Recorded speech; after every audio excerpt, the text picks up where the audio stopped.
Hello and welcome to Current Affairs on JTV, the global Jewish channel. Today I'm joined by Sarit Michaeli, who's the spokesperson for the Israeli human rights organisation B'Tselem. Sarit, thank you very much for joining us today. Perhaps you'd like to start by explaining what it is that B'Tselem is hoping to achieve in the context of Israeli-Palestinian relations. Well, B'Tselem is an Israeli human rights group that focuses on the occupation and the violation of the rights under occupation. We were founded in the height of the first Intifada. We're talking about quite a long time ago, in 1989. And at the time, I think the original founding group, which included lawyers, jurists, human rights activists, and some political people as well, reached the conclusion that there was a lack of information, accurate, verified information on a whole range of issues related to, the conflict between Israel and the Palestinians, human rights abuses, etc. Okay, so that was the original goal, was informational and to bring to light human rights abuses. What's the goal today?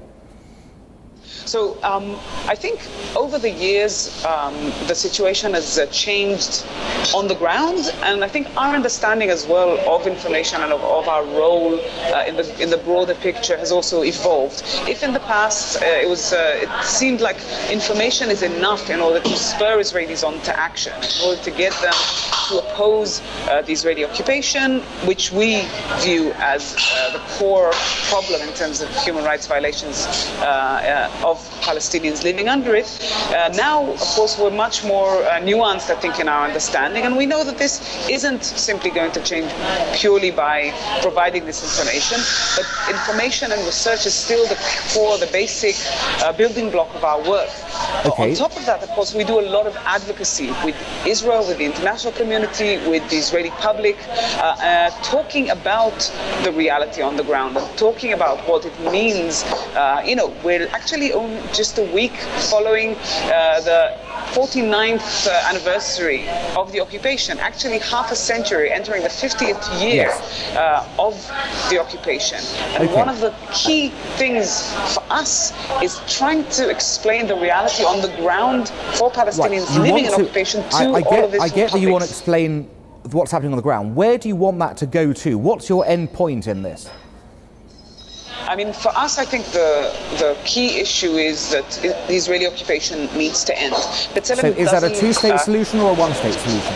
B'Tselem doesn't provide a blueprint as to how to end the conflict. It's far beyond the remit of our mandate. Our mandate is to look at the current situation. So you have no solutions as such. It's up to Israelis and Palestinians to reach a decision on how to end the conflict between them and how to resolve it. In whatever way that, of course, adheres both to what the two sides agree on, but also, of course, to benchmarks, to human rights benchmarks. I understand that. You speak about human rights benchmarks. Of course, it's important that those are kept to.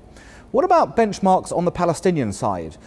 It doesn't appear that you have any interest in Palestinian human rights, and we know we've had many reports from Palestinian human rights activists about what happens under the Palestinian Authority: torture, murder, things like that. Where's your comment on that?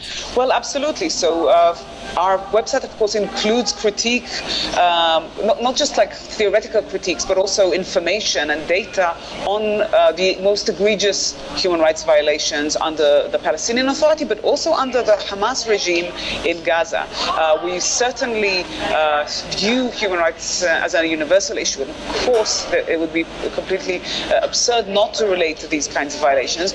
What we try to also do is work out what we would be effective in doing. So when it comes to the recent, for example, execution in Gaza by Hamas, to torture and various forms of denial of freedom of speech by the PA, of course, we've made very clear statements about this. We've also made statements, and we denounce in very categorical terms, Palestinian attacks against Israeli civilians. So not just violation of the rights of Palestinians by other Palestinians, but also the violation of the rights of Israelis by Palestinians. However, yes. as an Israeli organization, the bulk of our research and our work and our effort goes at self-criticism. So looking at our own government, at our own army. Let's look at one issue. Is Hamas a terrorist organization?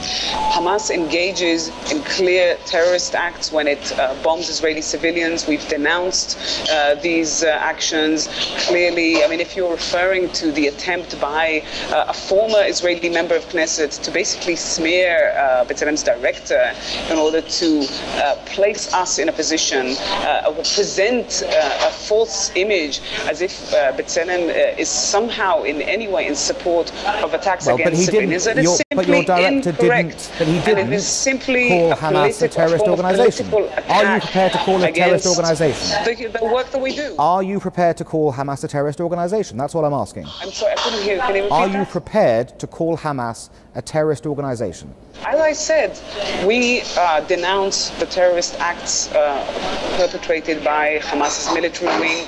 We've stated that again and again. And again, what you're referring to is a clear attempt by Israeli politicians to try and present us as if we are terrorist sympathizers. It's a very simple question, and you're not answering it. So, and I answered it. Well, you said a military wing, so it seems to me to suggest that you believe that Hamas is not a terrorist organization. When Israeli civilians, when it bombs Israeli civilians, we denounce these acts clearly.